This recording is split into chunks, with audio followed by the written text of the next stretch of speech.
I'm Sarah, a 28-year-old graphic designer who moved to a small apartment in Chicago last year. I'm practical, not easily spoken, and I love my cozy space. Until the blackout started. It was one of those muggy August nights in Chicago where the air clings to your skin like damp cloth. I was sprawled on my couch in my fifth-floor apartment, sketching on my tablet with headphones blasting lo-fi beats to drown out the city hum. My place was small but mine. Wood floors, mismatched furniture, and walls covered with my sketches. I'd moved here for a fresh start after a rough year, and it felt like home. Until that night. Around 11 p.m., pop, the power cut out. My tablet went dark, my music died, and the soft hum of the air conditioner stopped. The room was swallowed by silence, thick and heavy. I groaned, pulling off my headphones. Blackouts weren't unheard of in this old building. The landlord had sent a memo about scheduled maintenance on the wiring, but they never gave exact times. Just my luck. I fumbled for my phone on the coffee table, turning on its flashlight. The beam cut through the dark, sharp and cold, making my furniture look alien. Shadows stretched across the walls, longer than they should have been, like fingers reaching out. I shook my head, laughing at myself. "Get a grip, Sarah," I muttered. I wasn't the type to get spooked by a little darkness. I shuffled to the kitchen, my phone's light bouncing with each step. In a drawer, I found a couple of candles and a box of matches. I lit one, a vanilla-scented thing I'd bought on impulse, and set it on the coffee table. The flame flickered, casting a warm glow that softened the room's edges. It was almost cozy, until I noticed the shadows again. They didn't move like they should. The candle was steady, but the shadows twitched, like someone was standing just out of sight. I ignored it, blaming my tired eyes. I texted my neighbor, Jake, who lived 2 doors down. "Power out at your place?" I typed. No reply. Jake was probably asleep. He worked early shifts at a warehouse. Still, I wished he'd answer. The silence was starting to get to me. Then I heard it, a faint scrape, like something heavy dragging across the floor. I froze, my thumbs hovering over my phone. The sound was distant, coming from the hallway outside my apartment. My place was at the end of the corridor, so no one had reason to be out there this late. I held my breath, listening. Scrape, scrape. Slow, deliberate, like someone was pacing. My heart kicked up a notch. I told myself it was nothing, the building settling, old pipes creaking, maybe a rat in the walls. This place was nearly a century old, it made all kinds of noises. But the scraping didn't stop. It grew louder, closer, like it was right outside my door. I set my phone down and grabbed a kitchen knife from the counter. I felt ridiculous, standing there in my pajamas with a knife, but I wasn't taking chances. I crept to the front door, the candle's light trembling in my hand. Shadows danced wildly now, making the walls seem alive. I pressed my ear against the door, that would cool against my cheek. Nothing. Just silence, so thick it felt like it was pressing back. I checked the peephole, but the hallway was pitch black, no emergency lights, no nothing. The whole building was dead. Against my better judgment, I unlocked the door and cracked it open, just an inch. The hallway swallowed my candlelight, a void that gave nothing back. "Hello?" I called, my voice small and shaky.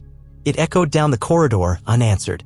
The air out there was colder, stale, like no one had breathed it in years. I shut the door fast, sliding the deadbolt into place.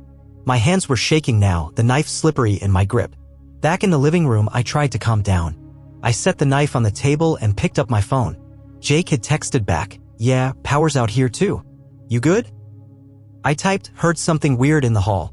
You hear anything?" His reply came quick, "Nah, it's quiet here. Stay safe, Sarah." I frowned. Jake's place was close enough that he should have heard something. Maybe he was half asleep. I sat on the couch, staring at the candle flame. The scraping had stopped, but the silence was worse. It felt watchful, like the apartment itself was holding its breath. I noticed the shadows again. They were wrong. The candle was still, but the shapes on the walls shifted, forming outlines that didn't match anything in the room. I saw angles, limbs, something tall and thin that flickered and vanished when I looked directly at it. I blew out the candle, my nerves fraying. The phone's flashlight was steadier, more reliable. But as I swung the beam around, the scraping started again, louder, closer, and this time it was inside my apartment. My stomach dropped. I spun, shining the light into every corner. Nothing. Just my couch, my bookshelves, my sketches pinned to the wall. but the sound was unmistakable, coming from the hallway leading to my bedroom. I backed toward the front door, knife in one hand, phone in the other. The scraping stopped, replaced by a low hum, like a voice too quiet to make out. It vibrated in my chest, making my teeth ache. I told myself I was imagining it, that stress was messing with my head. But the hum grew louder, almost forming words, garbled and wrong, like a radio tuned between stations. I bolted for the bedroom, slamming the door behind me and locking it. The hum followed, seeping through the walls. I sat on the bed, pulling my knees up, the knife so tight my fingers went numb. I tried calling Jake, but the call dropped before it connected. My phone screen showed no bars, no signal at all.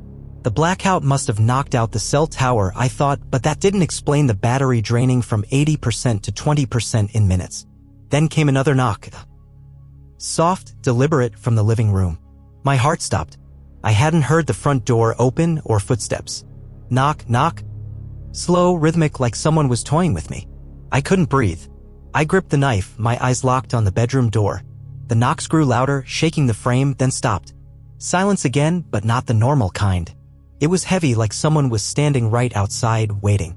I don't know what possessed me, panic, maybe defiance, but I opened the door. My phone's light flickered, barely illuminating the living room. It was empty. The candle was out, the knife gone from the table. But the air was thick, like I was breathing someone else's breath. I swept the light around, and for a split second I saw it, a figure in the corner. It was tall, too tall to fit under my ceiling, with limbs that bent wrong, stretched like taffy. Its face was a blur, no eyes, no mouth, just wrongness. I screamed, stumbling back into the bedroom and slammed the door. I didn't sleep that night. I sat against the wall, knife in hand, listening to the hum never stopped, weaving in and out like a lullaby from hell. Every so often, the scraping would start again, circling the bedroom door. My phone died completely, leaving me in darkness. I relit the candle, its flame weak and sputtering. Shadows moved in its light, forming shapes I didn't want to see, hands, faces, things that weren't human. When the power came back on at dawn, the hum vanished. The apartment felt normal again, almost laughably ordinary. I checked every inch of the place, nothing. No signs of anyone breaking in, no knife on the floor. My sketches were back on the walls, untouched. I called Jake, telling him everything. He came over, bleary-eyed, and checked his place too. "Sarah, I was up most of the night," he said, frowning. "I didn't hear a damn thing. You sure you're okay?" I nodded, but I wasn't okay. The blackouts kept happening every few nights, and each time it was worse. The scraping was louder, the hum clearer, almost saying my name. The figure appeared more often, not just out of sight but lingering, watching. I started noticing things during the day. My sketches were being rearranged, faces scratched out with something sharp. My mirrors showed glimpses of that figure when I wasn't looking directly. I stopped sleeping, barely ate. My friends said I looked haunted. They weren't wrong. Desperate, I set up my phone to record one night while I slept. The next morning, I watched the footage, my hands shaking. For hours, it was just me tossing in bed. But at 3:17 a.m., the video glitched, static tearing through. When it cleared, I wasn't alone. That tall, stretched figure stood at the foot of my bed, staring down at me. Its face was still a blur, but it leaned closer, like it knew I'd see it later. The video cut out. I moved out the next day, leaving most of my stuff behind. I didn't care about the lease or my deposit, I just ran. I stayed with a friend, trying to forget. But a month later, I had to go back for my mail. The new tenant, a guy named Mike, was in the hallway, pale as a ghost. He stopped me, his voice low. "You lived in 5B, right?" I nodded, dreading what was coming. He leaned in, eyes wild. "During the last blackout, I saw something. It was in the corner, watching me. And it whispered my name. I haven't been back since. But sometimes in my new place, when the lights flicker, I hear that hum. And I swear, in the shadows, something moves." I'm Ethan, a 34-year-old truck driver from rural Ohio. I've been hauling cargo across the Midwest for a decade, and I've seen my share of weird stuff on the road. Strange hitchhikers, eerie fogs, you name it. But nothing compares to what happened in Mill Creek. It was a bitter November night. The kind where the cold seeps into your bones no matter how high you crank the heater. I was driving my rig through Ohio, hauling a load of auto parts to Cleveland. The job was routine, one I'd done 100 times. My route took me through a stretch of back roads near Mill Creek, a small town I'd passed before without much thought. It was around 1 a.m., and a storm was brewing. Dark clouds choked the sky, swallowing the stars, and the wind rattled my truck like it was trying to shake me off the road. My radio was on, tuned to a country station, but it kept cutting out, spitting static that grated on my nerves. I fiddled with the dial, but every channel was the same.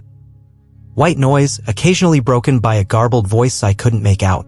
Frustrated, I shut it off, leaving me with the hum of the engine and the rhythmic thump of my tires on the asphalt. The road was empty, just me and the endless cornfields stretching into the dark. Then, without warning, my headlights flickered and died. The dashboard went black, gauges dropping to 0, and the engine sputtered to a stop. My truck coasted a few feet before halting on the shoulder. Complete blackout. I sat there, gripping the wheel, my breath fogging in the sudden chill. I turned the key, nothing, not even a click. My phone, plugged into the charger, was dead too, despite being at 90% an hour ago. "You've got to be kidding me," I muttered, my voice loud in the silence. I grabbed my flashlight from the glove box, an old mag light I kept for emergencies. It worked, but the beam was weak, flickering like it was struggling to stay on. I stepped out of the cab, the wind biting through my jacket. The air smelled wrong, not like rain or earth, but sharp, metallic, like burnt wiring. I popped the hood, shining the light over the engine, but I'm no mechanic. Everything looked fine, no smoke, no obvious damage. I slammed it shut, cursing my luck. Mill Creek was about a mile up the road, its lights faintly visible through a line of bare trees. I figured I'd walk there, find a gas station or a diner, maybe call for a tow. I locked the truck, stuffed my hands in my pockets, and started down the highway. The wind howled, carrying that metallic smell, and my flashlight's beam barely cut through the dark. The cornfields loomed on either side, their dry stalks rustling like whispers. As I got closer to town, I noticed something off. The lights weren't steady, they flickered, not like streetlights but like candles, dim and unsteady. Mill Creek was small, maybe a few hundred people with rows of old houses and a main street straight out of a postcard. But tonight, it felt wrong. No cars, no dogs barking, just silence broken by the wind. The flickering lights glowed in every window, but I didn't see a single person. I reached the first house, a sagging two-story with peeling paint. I knocked, the sound sharp and hollow. No answer. I tried the doorbell, nothing, probably dead from the blackout. I moved to the next house, then the next, pounding on doors and calling out, "Anyone home?" My voice echoed, swallowed by the empty street. It was like the whole town had vanished. My flashlight was fading fast, so I relied on the flickering lights from the houses to guide me. I found a diner on the main drag, the kind with a neon sign and chrome trim. The sign was dark, but those candle-like lights glowed inside, casting eerie shadows through the windows. I pushed the door open and a bell jingled, too loud in the quiet. The diner was empty, no waitresses, no cooks, no truckers nursing coffee at the counter. But the tables were set, plates of food untouched, coffee cups still steaming like someone had just stepped away. "Hello?" I called, my voice bouncing off the checkered tiles. No response. I walked behind the counter, hoping to find a phone, but the landline was dead, just a faint crackle when I held it to my ear. Then I heard it, a low, rhythmic thumping, like a heartbeat coming from the back. My skin prickled. I gripped my flashlight, its beam now barely aglow, and moved toward the kitchen door. The thumping grew louder, faster, vibrating in my chest. I pushed through the swinging doors, and a wave of stench hit me, rotten like spoiled meat left in the sun. In the dim light, I saw something on the counter, a pile of something, wet and glistening, pulsing faintly like it was alive. I gagged, stepping back, and my foot caught on something soft. I swung the flashlight down, a body, a man in a flannel shirt, maybe 50, sprawled on the floor. His eyes were wide open, staring at nothing, his skin gray and lips blue. A scream caught in my throat. I stumbled out of the kitchen, my heart pounding so hard I thought it had burst. I ran for the diner's door, the bell jangling as I burst onto the street. The town had changed. The houses looked wrong now, windows boarded up, paint peeling more than before. The flickering lights were gone, replaced by total darkness. I hadn't noticed those boards earlier, I couldn't have. My flashlight was dead, leaving me blind except for the occasional flash of lightning from the approaching storm. I ran back toward my truck, my boots slapping the pavement. The thumping followed, not just in my head but all around, like the town itself was pulsing. Lightning flashed, and I saw them, figures, dozens of them, standing in the cornfields on either side of the road. They were too tall, too still, their faces hidden in shadow. I didn't stop to look. I kept running, my lungs burning, the metallic smell choking me. When I reached my truck, I fumbled with the keys, my hands shaking so bad I dropped them. The thumping was everywhere now, drowning out the wind. Another lightning flash, and the figures were closer, just beyond the road, their heads tilted like they were studying me. I scrambled into the cab, locking the doors, and crouched low, clutching the useless flashlight like a weapon. I heard their breathing, shallow, uneven, right outside the windows. I squeezed my eyes shut, praying, waiting for them to break in. I don't know how long I stayed like that, hours maybe, my body cramped and trembling. At dawn, the thumping stopped. The storm had passed, leaving a gray, drizzly sky. I tried the ignition and the truck roared to life like nothing had happened. I didn't question it. I floored it, the cornfields blurring past, and didn't stop until I hit Cleveland. When I got to the depot, I told my boss what happened, leaving out the worst parts. He laughed, said Mill Creek was just a quiet town, probably spooked me in the dark. But when I checked a map later, Mill Creek wasn't there. No roads leading to it, no mention on any GPS. I asked other drivers, guys who'd been on those routes for years. Nobody had heard of it. I tried searching online, nothing, like the place didn't exist. I thought I was losing it, that maybe I dreamed it in a stress-induced haze. But a year later, I was at a truck stop, scrolling through an old forum on my phone. A post caught my eye from another driver back in 2003. He described a town off Route 23 in Ohio, flickering lights, empty streets, a diner with steaming coffee but no people. He mentioned a thumping, like a heartbeat, and figures in the fields. He'd found a newspaper in the diner, dated the day he visited. The headline read, "Town evacuated after chemical leak." The article described a blackout, bodies found in the fields, drained of blood. He swore he'd never go back. I haven't driven that route since. But sometimes at night, when I'm on a lonely road, I smell that burnt metal stench. And I hear it, a faint thumping, like a heartbeat coming from the dark. I'm Mia, a 22-year-old psychology student at a university in Manchester, UK. I'm a skeptic by nature. Ghosts, curses, all that stuff is just nonsense to me. I'd rather explain things with logic than jump to spooky conclusions. But what happened last summer at my aunt's house in Yorkshire changed everything. It was July, and I was house-sitting for my Aunt Clara in a remote part of Yorkshire while she was on a 2-week holiday in Spain. Her house was a creaky old Victorian, perched alone on the edge of the moors, miles from the nearest village. It had steep gables, ivy crawling up the stone walls, and windows that rattled in the wind. I'd always found it charming, like something out of a Bronte novel. I needed a quiet place to study for my summer exams, and the isolation sounded perfect. I packed my books, laptop, and a few clothes, ready for some peace.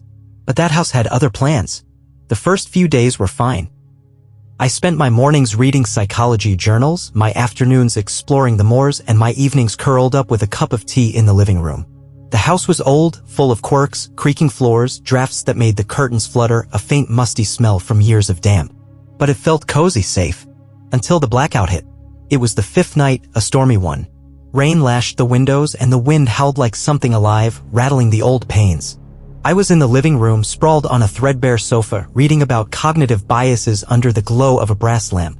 Around 10 p.m., the lights flickered once, twice, then went out. The house plunged into darkness, the silence so sudden it was like the world had stopped breathing.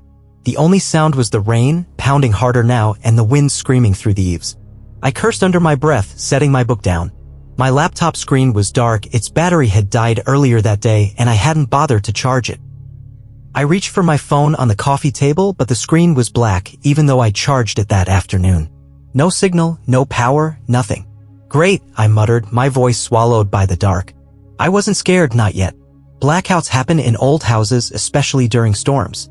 I just needed light. I fumbled my way to the kitchen, feeling along the walls, the wood cold under my fingers. In a drawer, I found a box of matches and a couple of half-melted candles, the kind my aunt kept for ambience. I lit one, a stubby thing that smelled of wax and dust, and its flame cast a weak glow across the room. Shadows danced on the walls, stretching and twisting in ways that made my skin prickle. I told myself it was just the flickering light, nothing more. I was a skeptic after all. I set the candle on the coffee table and tried to settle back into my book, but the dark was oppressive, like it was pressing against me. The house felt different without power, bigger, emptier, like it was watching me. I laughed at myself, trying to shake the feeling. "You're being ridiculous, Mia," I said out loud, my voice thin against the storm. Then I heard it, a creak, sharp and deliberate, from upstairs. It wasn't the usual groan of the house settling. It was slow, like someone stepping on a loose floorboard, then stopping to listen. My heart kicked up a notch. My aunt lived alone, and I was the only one here. I sat frozen, straining my ears. Another creak, softer this time, but closer, like it was coming down the hall. "Hello?" I called, my voice shakier than I wanted. No answer, just the rain and wind outside. I grabbed a poker from the fireplace, its iron cold and heavy in my hand. I wasn't sure what I'd do with it, but it made me feel less helpless. I stood, holding the candle, and crept toward the staircase. The flame flickered, throwing jagged shadows across the walls. Every step I took echoed, the old wood groaning under my weight. At the top of the stairs, the hallway stretched into darkness, the candle's light barely reaching the end. The creaks had stopped, but the silence was worse, thick and expectant. I called out again. "Is someone there?" My voice trembled, betraying my attempt at calm. Nothing. I moved down the hall, the poker raised, my candle casting long shadows that seemed to move on their own. The creaks had come from the guest room, where I was staying. I pushed the door open, the hinges squeaking, and held the candle high. The room looked normal, my bed, my suitcase, my books on the nightstand. But the air was colder here, sharp enough to make my breath catch. And the bed, its sheets were twisted, bunched up like someone had been thrashing in them. I hadn't left it like that. I backed out, my pulse racing. I checked the other rooms, my aunt's bedroom, the bathroom, a dusty study filled with old books. Nothing. No signs of anyone. I told myself it was the storm, the house playing tricks. Old places like this were full of noises. But as I headed back downstairs, the creaks started again, this time from the attic. My aunt kept it locked, said it was just storage, nothing worth seeing. I'd never been up there, never even thought about it. But now, as I stood at the foot of the stairs, I saw the attic door at the end of the hall. It was ajar, just a crack, a sliver of darkness peeking through. My stomach twisted. I hadn't touched that door. I wanted to ignore it, to go back to the living room and wait out the storm, but something pulled me forward, curiosity, or maybe stupidity. I climbed the narrow attic stairs, each step creaking louder than the last. The air grew colder, heavier, like I was walking into a freezer. At the top, the door swung open with a groan, revealing a cramped, dusty space. The candlelight showed boxes stacked haphazardly, an old rocking chair, a cracked mirror in the corner covered with a dusty sheet. The floorboards were scratched, deep gouges that looked fresh, like claw marks. I stepped inside, my breath fogging in the cold. The scratches covered the walls too, jagged and uneven, like something had been trapped up here, trying to get out. I moved toward the mirror, my candle trembling in my hand. I don't know why I did it, maybe I needed to prove there was nothing to fear, but I pulled the sheet off. My reflection stared back, pale and wide-eyed, but wrong. My reflection was smiling, a slow, crooked grin, but I wasn't. Its eyes were too dark, too empty, like holes that went on forever. I dropped the candle, plunging the attic into darkness.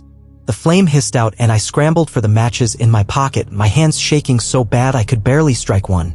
When I relit the candle, the mirror was empty, just showing the attic behind me. But I heard it, a whisper, right behind my ear, saying my name, soft and rasping, like it came from a throat that wasn't human. I screamed, stumbling back, and ran down the stairs, nearly tripping in my panic. I locked myself in the living room, shoving a chair against the door, clutching the poker like it could save me. The whispers didn't stop. They were everywhere, overlapping, saying things I couldn't understand, words that sounded old, wrong, like a language no one should know. I curled up on the sofa, the candle my only light, its flame flickering like it was fighting to stay alive. The whispers grew louder, circling me, sometimes forming my name, sometimes not. I don't know how long I sat there. Hours, maybe. My heart pounding so hard it hurt. The storm raged outside, but it was nothing compared to the chaos in that house. When the power came back on at dawn, the whispers stopped. The lights flickered to life, and the house felt normal again, almost mockingly so. I checked every room, every corner. Nothing. The attic door was locked, the mirror covered, no scratches anywhere. I told myself it was my imagination, stress from exams, the storm messing with my head. I packed my bags that morning, called my aunt, and told her I'd gotten sick. She didn't question it, just told me to take care. I went back to Manchester, back to my dorm, trying to forget. But I couldn't. I started having nightmares always the same. I'm in that house in the attic, facing the mirror. My reflection steps out, its smile too wide, its eyes too dark. It grabs me, cold fingers digging into my arms, and pulls me into the glass. I'd wake up screaming, my arms covered in scratches I couldn't explain. They'd fade by morning, but they were real, red, raw, sometimes bleeding. Last week, my aunt called. She'd gone back to the house after her trip. Her voice was shaky, not like her at all. "Mia," she said, "the attic door was open when I got home. The mirror was uncovered. And your name was scratched into the glass. I haven't slept since. Because last night, in my dorm, the lights flickered. And I heard it, a whisper, soft and rasping, saying my name. I'm Lucas, a 31-year-old delivery driver from Bristol, UK. I've been driving vans for a courier company for 6 years, crisscrossing the country at all hours. I'm used to late nights, empty roads, and the occasional weird passenger story. But what happened on that country lane last winter wasn't just weird. It was something I'll never shake. It was late January, and I was on a delivery run through the West Country, dropping off packages in small villages off the M5. The job had me out past midnight, my van rattling along narrow lanes hemmed in by hedgerows and skeletal trees. The sky was heavy, no moon, just a blanket of clouds that seemed to swallow my headlights. My radio was off, reception out here was spotty, and the static was more annoying than silence. I was tired, my eyes burning from hours on the road, but I had one last drop-off in a hamlet called Thornby before I could head home. Around 1 a.m. I was on a single-track lane, the kind so narrow you pray no one's coming the other way. My GPS was acting up, the screen flickering, telling me to turn left into what looked like a ditch. I swore under my breath and pulled over to check my map, old-school paper, since my phone had no signal. That's when it happened. My van's headlights flickered, then went out. The dashboard died, the engine cut off, and the whole world went dark. A blackout out here in the middle of nowhere. I sat there, gripping the steering wheel, my breath fogging in the sudden cold. The van was dead, no hum, no click when I turned the key. I tried my phone again, still no signal, and the battery was down to 10% despite being nearly full an hour ago. Come on, I muttered, smacking the dashboard like that'd fix it. It didn't. I grabbed my torch from the glove box, a heavy thing I kept for checking packages in the dark. The beam was weak, flickering like it was on its last legs, but it was better than nothing. I stepped out, the air biting through my jacket. It smelled wrong, not like frost or damp earth, but sour, like something rotting just out of sight. The lane was pitch black, the hedgerows looming like walls, their branches clawing at the sky. I shone the torch around, but the light barely cut through, like the darkness was thicker than it should be. Thornby was supposed to be close, maybe a half-mile, so I decided to walk. Sitting in a dead van in the middle of nowhere felt worse than moving. The lane was uneven, gravel crunching under my boots, and the wind carried that sour smell, stronger now. My torch flickered, the beam dimming with every step. I kept my eyes on the road, trying to ignore the rustling in the hedges, probably foxes, I told myself, or the wind. But it didn't sound random. It was rhythmic, like footsteps pacing me on the other side of the bushes. I stopped, shining the torch into the hedge. Nothing but twisted branches and shadows that seemed to shift when I wasn't looking. Anyone there? I called, my voice swallowed by the night. No answer, just more rustling, closer now. My heart kicked up, but I kept walking, faster, the torch shaking in my hand. I could see lights ahead, faint, flickering, like candles in windows. Thornby, I thought, relief washing over me. But as I got closer, the lights didn't look right. They weren't steady like streetlights or warm like house lights. They pulsed, dim then bright, like something breathing. I reached the edge of the village, expecting rows of cottages, maybe a pub. But Thornby was wrong. The houses were old, sagging, their windows dark except for those pulsing lights. No cars, no street signs, just silence broken by the wind and that rustling now all around me. I knocked on the first door, a weathered thing with peeling paint. No answer. I tried the next house, then another, banging harder each time. Hello? Anyone home? Nothing. The village felt empty, like everyone had packed up and left. My torch was barely working now, its beam a faint glow. I relied on those pulsing lights, which seemed to come from every house, casting eerie shadows through cracked windows. I found a small shop. Its sign faded, the door unlocked. I pushed it open, a bell jingling sharply. Inside, the air was stale, thick with dust. Shelves were stocked, but the cans and jars were old, labels peeling, some rusted. A counter held a cash register, open, coins scattered like someone had left in a hurry. And those lights, candles, I realized, set on the counter, their flames pulsing in sync, like a heartbeat. I called out again, my voice echoing. No response, but I heard something, a low thump, steady and deep, coming from the back of the shop. My stomach twisted. I gripped the torch, its light almost gone, and moved toward a curtain separating the front from a storage room. The thumping grew louder, vibrating in my chest, and the sour smell was overwhelming, like decay and something chemical. I pushed the curtain aside, and my torch flickered out completely. In the faint candlelight spilling from the front, I saw it. A shape on the floor, slumped against a stack of crates. It was a person, or had been. A man, older, his skin gray, eyes wide and unblinking, staring at nothing. His hands were clutched around something, a piece of paper, crumpled and stained. I gagged, backing away, the thumping so loud now it drowned out the wind. I stumbled out of the shop, the bell jangling behind me, and ran down the street. The village had changed. The houses looked older, roofs caving in, windows boarded up when they hadn't been minutes ago. The pulsing lights were gone, leaving me in total darkness. I fumbled for my matches, lighting one with shaking hands. The flame showed the road ahead, but it wasn't the lane I'd walked in on. It twisted, narrower, the hedges taller, like they were closing in. I ran, the match burning my fingers, dropping it as it went out. I lit another, my breath ragged, the thumping following me, louder, closer. I don't know how long I ran, but I ended up back at my van, or where it should have been. The lane was empty, no sign of my vehicle, just gravel and hedges. Panic clawed at me.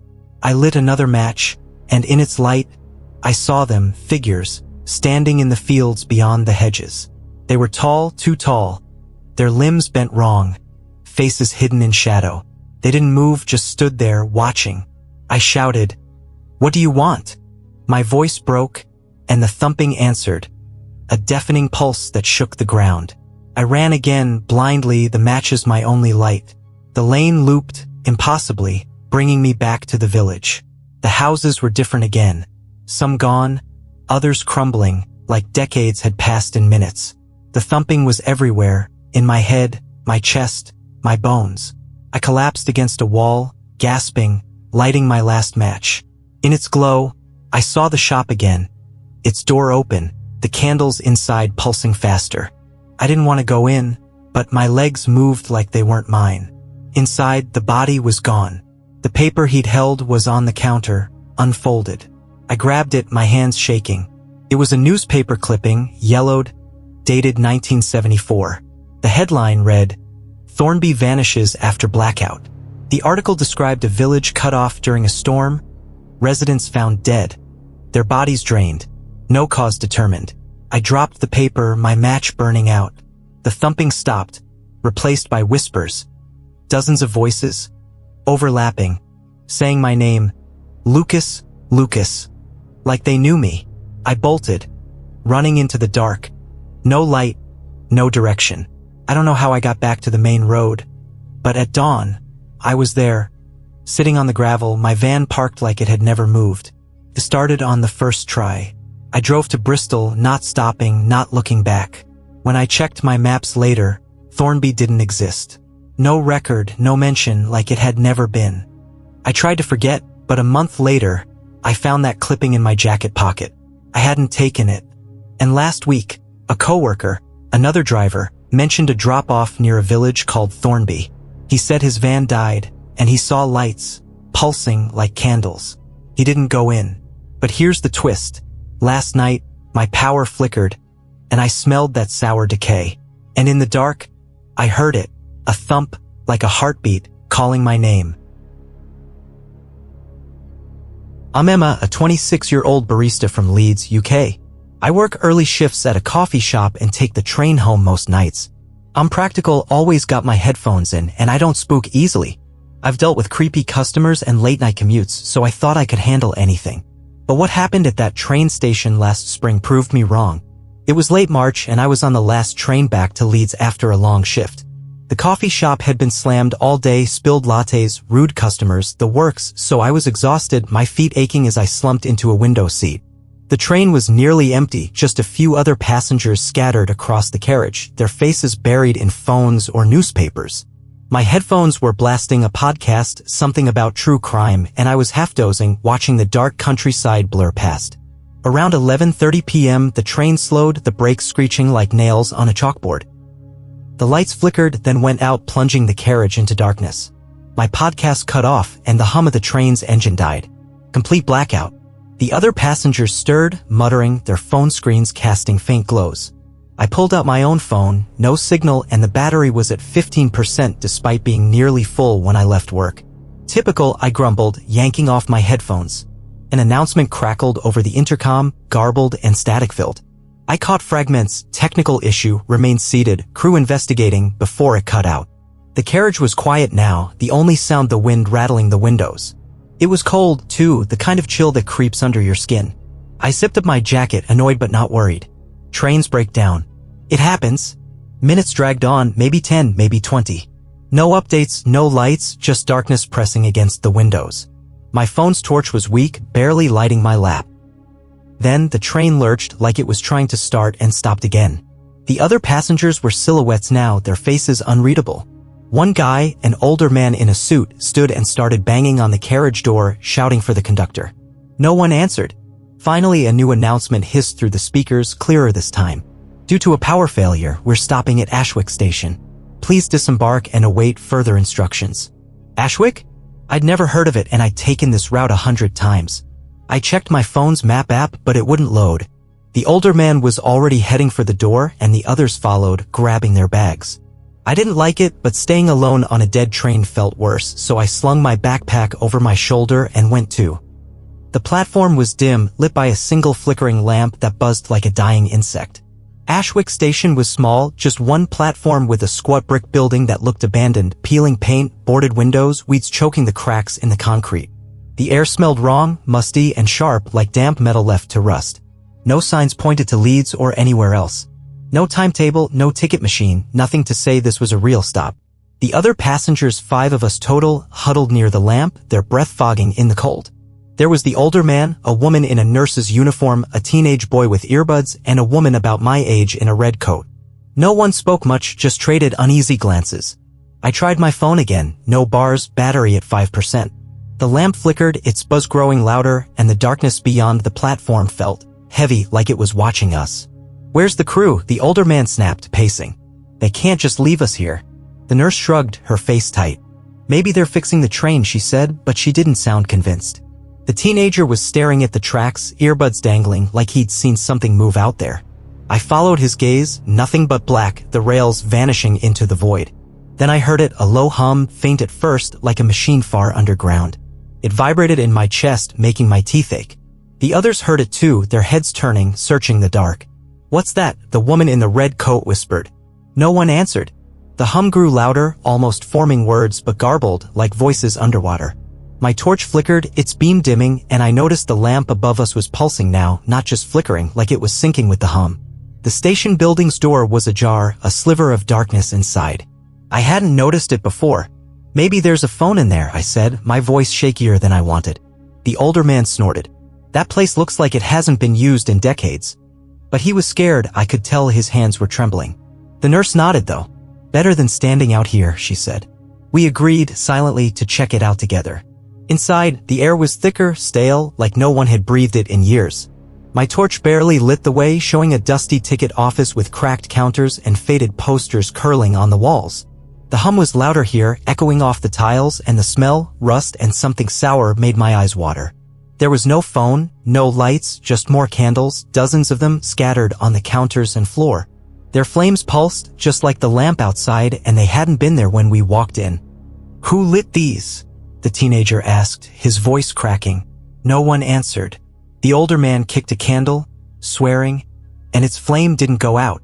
It flared brighter, throwing shadows that didn't match our shapes. They were tall, bent, with limbs too long, flickering on the walls like they were alive. I backed toward the door, my heart pounding, but it slammed shut before I reached it. The lock clicked, heavy and final. What the hell? The nurse yelled, rushing to the door, yanking at the handle. It didn't budge. The hum was deafening now, words forming in it. Names, I realized, our names whispered over and over. Emma, John, Sarah. I didn't know how it knew us. The teenager was crying, curled against the wall, and the woman in the red coat was frozen, staring at something behind me. I turned, my torch shaking. In the corner, where the candlelight didn't reach, was a figure. It was tall, too tall to fit the room, its head brushing the ceiling. Its limbs were wrong, twisted, like branches snapped and bent backward. Its face no face, just a blur, like static on an old TV. It didn't move, but I felt it watching, its presence heavy like it was sucking the air from the room. I screamed, and the others did too, their voices swallowed by the hum. The candles flared, their light blinding, and the figure was gone. But the shadows stayed, circling us, closing in. The older man was banging on the door, shouting, but it was useless. The hum turned into laughter, low and guttural, coming from everywhere. I grabbed a candle, its wax burning my hand, and threw it at the shadows. It didn't help, they grew darker, sharper, reaching for us. The teenager bolted for a side door I hadn't seen, one marked, staff only. We followed, scrambling, the shadows snapping at our heels. The door led to a staircase, narrow and spiraling down into darkness. The hum chased us, the laughter louder, our names screamed now, not whispered. My torch was dead, and the candle I'd grabbed went out, leaving us blind. We ran anyway, tripping, falling, the walls slick and cold under my hands. The stairs ended in a tunnel, low and damp, the air thick with that sour metal smell. We kept moving, no choice, the laughter echoing behind us. The tunnel opened into a room, huge, impossible, like a cavern under the station. Candles lined the walls, hundreds, their flames pulsing like a heartbeat. In the center was something. A pile, wet and glistening, moving like it was breathing. Shapes hung above it, dangling from the ceiling, people, or what was left of them, their faces gray, eyes empty. The woman in the red coat screamed, and the shadows surged, grabbing her. She was gone in a second, pulled into the dark. The rest of us ran, but the room looped, impossibly bringing us back to the pile. The hum was a roar, the laughter deafening. I saw the figure again, everywhere now, its blurred face in every shadow. It whispered my name, Emma, like it owned me. I don't know how I got out. 1 minute I was running, the next I was on the platform, alone, the station silent. The train was gone, the lamp dead, the village beyond the tracks dark. My phone was at 1%, just enough to show the time 4 a.m. I walked miles until I hit a main road and flagged down a lorry. The driver said there was no Ashwick station, never had been. I checked later, no record of Ashwick, no news about a train breakdown. The other passengers? I couldn't find them, no missing persons reports, nothing. But last week, I found a ticket in my coat pocket, one I didn't buy. It was for Ashwick, dated that night. And here's the twist. Last night, my flat's lights flickered, and I heard it, a hum, low and steady, saying my name. I'm Noah, a 29-year-old freelance photographer from Portland, Oregon. I'm used to solo trips, chasing landscapes for my portfolio, and I'm not one for ghost stories. I've camped in remote places, slept under the stars, and never felt scared. But last fall, when I rented a cabin in the Oregon woods, something found me, something that knew my fear. It was late October, and I'd booked a week-long stay at a remote cabin in the Cascade Mountains to shoot the fall colors. The place was perfect for my work, isolated, surrounded by towering pines and a lake that mirrored the sky. I'd found it online, a last-minute deal, dirt cheap for how nice it looked. The owner, some guy named Carl, sent me a key code and a vague email about keeping the generator running. I didn't think much of it. I was there for the photos, not a 5-star vacation. I arrived at dusk, my old Jeep bouncing along a dirt road that wound through the forest. The cabin was small, weathered cedar with a sagging porch, but cozy enough. Inside, it smelled of pine and damp wood, with a stone fireplace, a lumpy couch, and a loft bedroom under the eaves. The generator hummed out back, powering a few lamps and a tiny fridge. I unpacked my camera gear, set up my tripod by the window, and settled in with a beer, ready for a quiet week.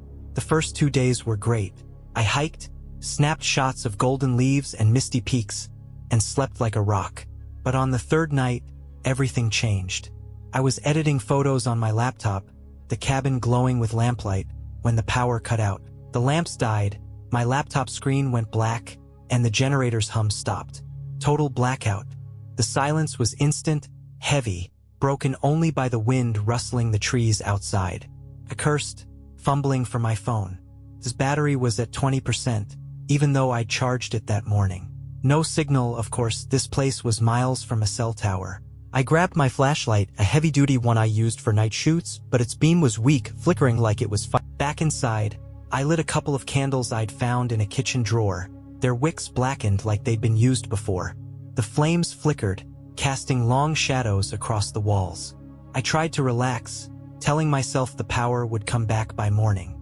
I sat on the couch, sipping my beer, but the cabin felt wrong. The air was too still, like it was holding its breath. The shadows moved wrong, too, not matching the candlelight, stretching into shapes that looked like hunched figures. then snapping back when I stared. I laughed it off, blaming my tired eyes. I'm not the type to get spooked by shadows. But then I heard it, a creak, slow and deliberate, from the loft upstairs. My heart skipped. The cabin was old, sure, and old places creak. But this was different, like someone stepping carefully, testing the floor. I froze, listening. Another creak, closer to the loft's ladder. "Hello," I called, my voice louder than I meant. No answer, just the wind outside and that faint, rotten smell seeping through the walls.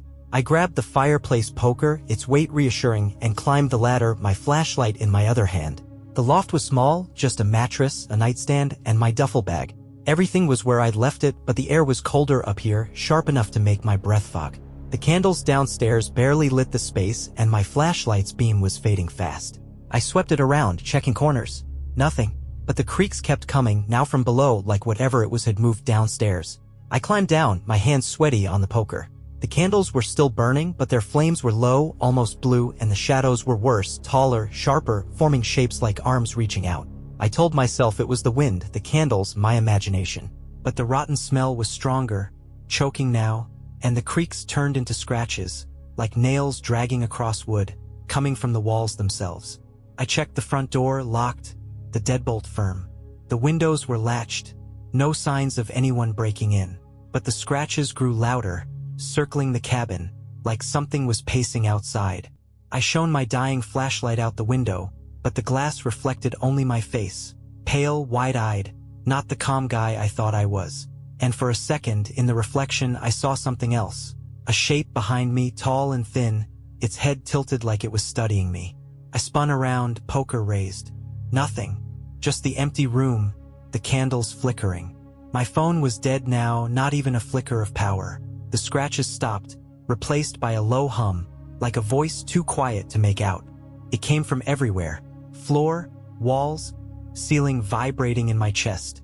I backed toward the fireplace, clutching the poker, my heart pounding so hard it hurt.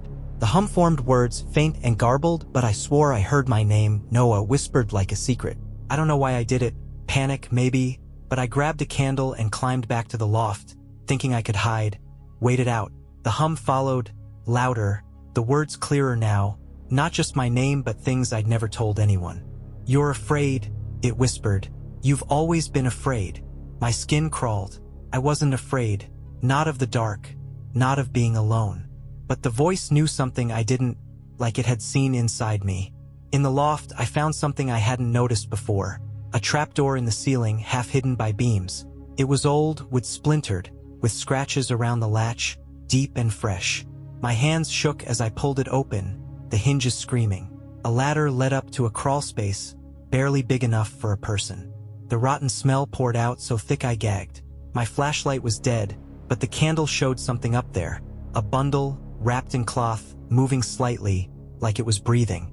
I should have run, but I climbed up, the poker in one hand, the candle in the other.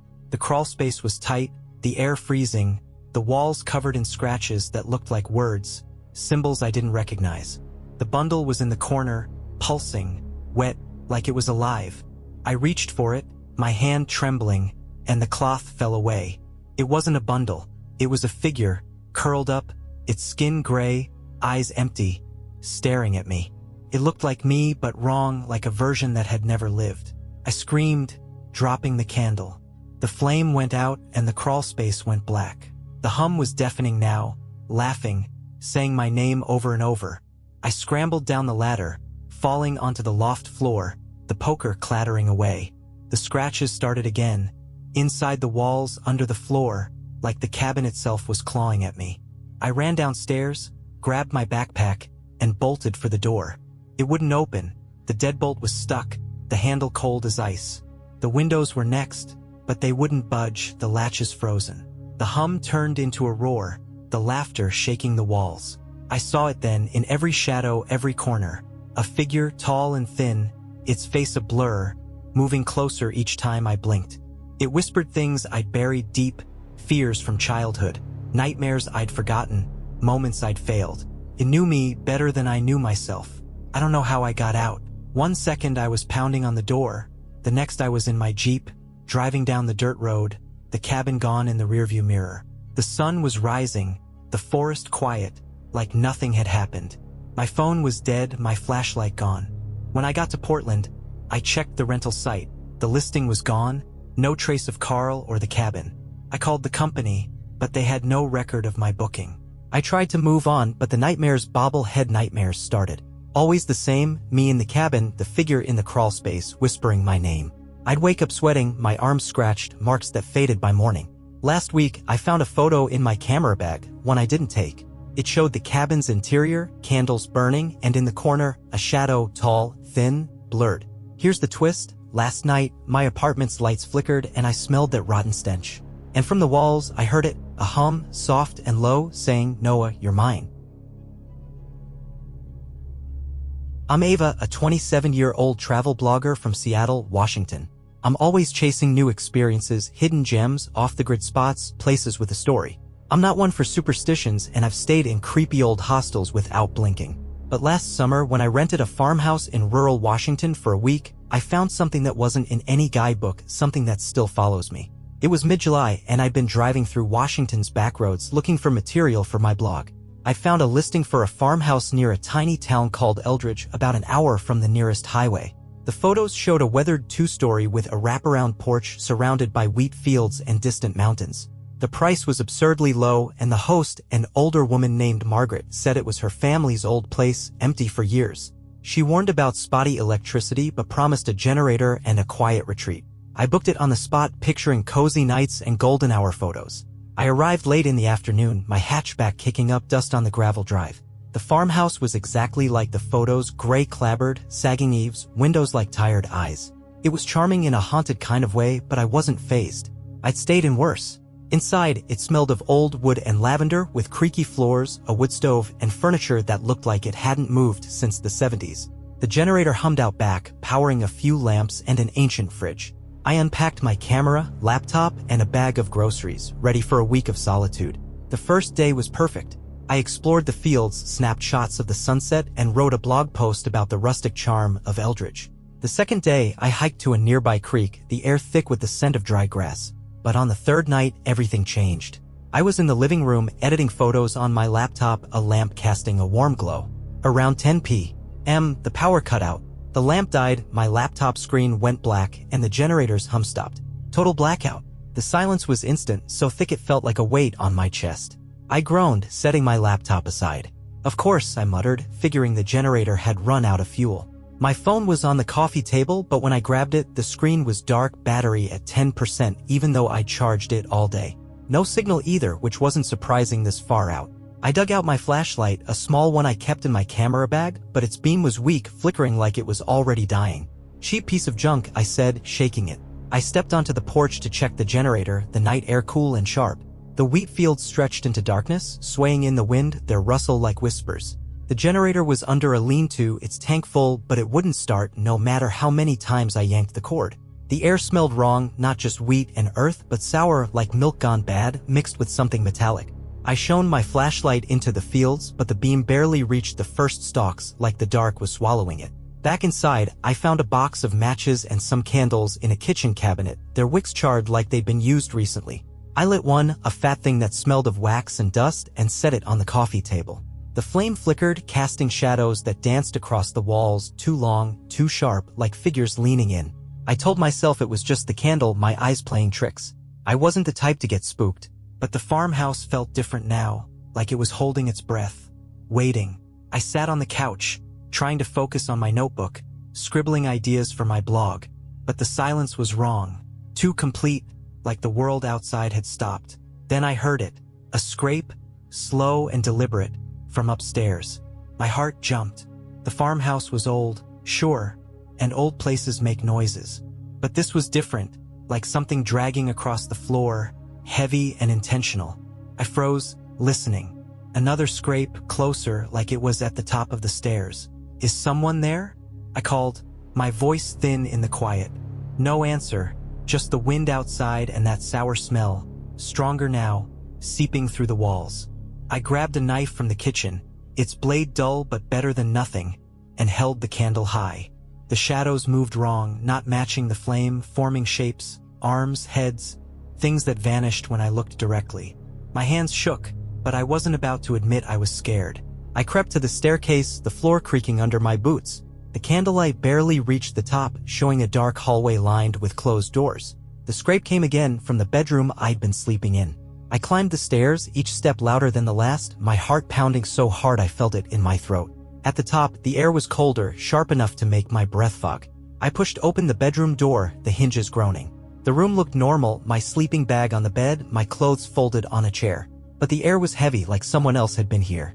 The candle flickered, almost going out, and the shadows twisted, forming a silhouette on the wall, tall, thin, with a head too big, too wrong. I spun, knife raised, but nothing was there. Just the empty room, the candle, and that smell, so thick I could taste it. I backed out, checking the other rooms, a bathroom, a closet, a locked door I hadn't noticed before. The scrapes followed, now from below, like whatever it was had moved downstairs. I gripped the knife tighter, my palms sweaty, and headed back to the living room.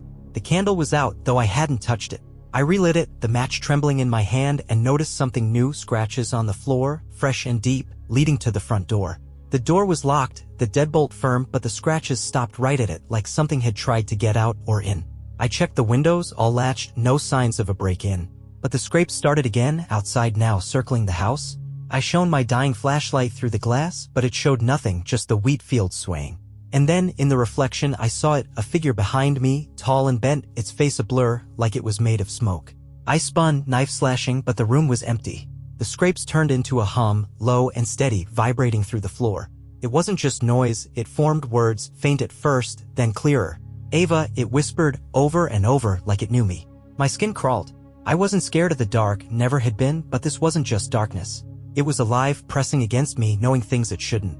The hum grew louder, saying things I'd never told anyone, fears from when I was a kid, nights I'd lain awake, sure something was under my bed.